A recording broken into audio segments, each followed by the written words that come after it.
নিয়োগ দুর্নীতি তদন্তে মুখ্য সচিবের ভূমিকায় ক্ষুব্ধ বিচারপতি। 22 মার্চ মুখ্য সচিবকে নোটিশ জারি করে কলকাতা হাইকোর্ট। সরকারি কর্তাদের বিরুদ্ধে তদন্তে রাজ্যের কাছে অনুমোদন চায় সিবিআই। 3রা এপ্রিলের মধ্যে রিপোর্ট তলব করা হয়, কিন্তু আজ পর্যন্ত কোনো রিপোর্ট দেয়নি রাজ্য সরকার। রিপোর্ট দাখিল করতে আরও সময় চাইল রাজ্য। ভোট শেষ হওয়া পর্যন্ত সময় চাইলেন রাজ্যের আইনজীবী। নির্বাচনের বিজ্ঞপ্তি জারি 1.5 বছর আগে থেকে মুখ্য সচিবকে চিঠি দিয়ে আসছে সিবিআই। মন্তব্য বিচারপতি জয়মাল্য বাগচির। মঙ্গলবারের মধ্যে মুখ্য সচিবকে রিপোর্ট দাখিলের নির্দেশ আদালতের। রিপোর্ট না দিলে মুখ্য সচিবকে সশরীরে হাজিরা দিতে নির্দেশ দেবে আদালত। মন্তব্য বিচারপতির।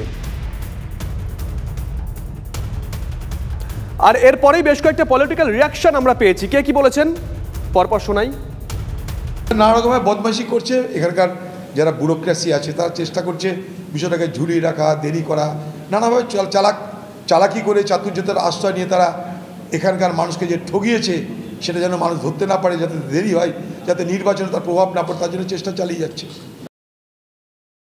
মানে একেবারে তৃণমূল দলের নেতার মতন করে যখন সরকারের অফিসাররা কাজ করেন, তখন সেই সরকারের আধিকারিক যারা, তাদের হাতে সংবিধান তো কার্যত অমান্য হয়ে যায় প্রত্যেক দিন এবং প্রতিটি মুহূর্তে। এখানেও তাই। তৃণমূল যা করতে চায়, যা করতে পারে, যা করে, একই জিনিস তৃণমূল প্রশাসনের, সরকারের অফিসাররা করছেন। মুখ্য সচিব কিন্তু মানুষের ট্যাক্সের টাকায় মাইনে পান, কারণ পৈতৃক সম্পত্তি তো নয়, কারণ পৈতৃক জমিদারি তো নয়। ফলে মানুষের ট্যাক্সের টাকায় কাজ করবেন, মাইনে পাবেন, সংবিধান রক্ষা করবেন, সেটা না করে যদি কোর্টের নির্দেশকে অমান্য করেন মুখ্য সচিব, তাহলে খুব খারাপ। অবশ্যই পদক্ষেপ গ্রহণ করা উচিত। ডেকে পাঠিয়েছে, যদি না আসে কোমরে দড়ি পরিয়ে টেনে আনা উচিত। বিচারপতি যদি কোনো অর্ডার ইস্যু করে থাকেন, নিশ্চয়ই সরকার সেই নির্দেশ দেবে। তার জন্য কিছু সময় লাগে, সেই সময় নিয়ে নিশ্চিতভাবে সেই উত্তর সরকার দেবে। আজকে বিচার ব্যবস্থা তো প্রশ্নের উঠতে বিচারপতিরাই আসছেন না, বিচারপতিরা বিভিন্ন সময় এমন রায় দিচ্ছেন এবং তারপরে তারা বিজেপিতে যোগদান করে যাচ্ছেন। তাই বিচার ব্যবস্থাকে প্রশ্নের মুখে তো বিচারপতিরাই দাঁড় করাচ্ছেন। আমি আবারও বলছি, বিচার ব্যবস্থার বিরুদ্ধে বলবার মতো আমরা কেউ নই। আমরা বিচার ব্যবস্থাকে সম্মান করি, কিন্তু কোথাও বিচারপতিরাই কি বিচার ব্যবস্থার সম্মানের জায়গাটা নষ্ট করে দিচ্ছেন না?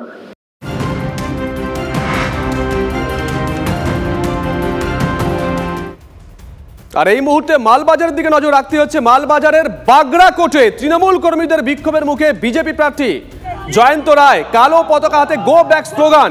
তৃণমূল আর বিজেপি কর্মীদের মধ্যে বচসা। রনি চৌধুরী টেলিফোন আমাদের সঙ্গে রয়েছেন, আমাদের সহকর্মী। রনি, ঠিক কি ঘটেছে?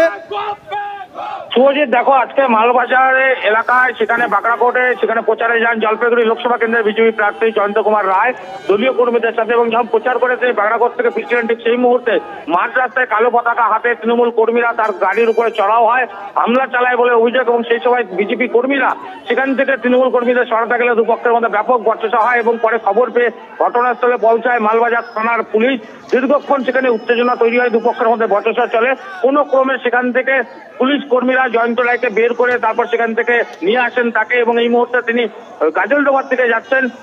বারবার অভিযোগ করেছে যে বিজেপি কর্মীদের এবং নেতাদের প্রচারে বাধা দেওয়া হচ্ছে, এবং আজকের ঘটনা থেকে আরো একবার পরিষ্কার যে যত নির্বাচন এগিয়ে আসছে ততই কিন্তু অশান্তি বাড়ছে জলপাইগুড়ি, কুচবিহারের মতো এলাকায়। শুভজিৎ, ধন্যবাদ রনি।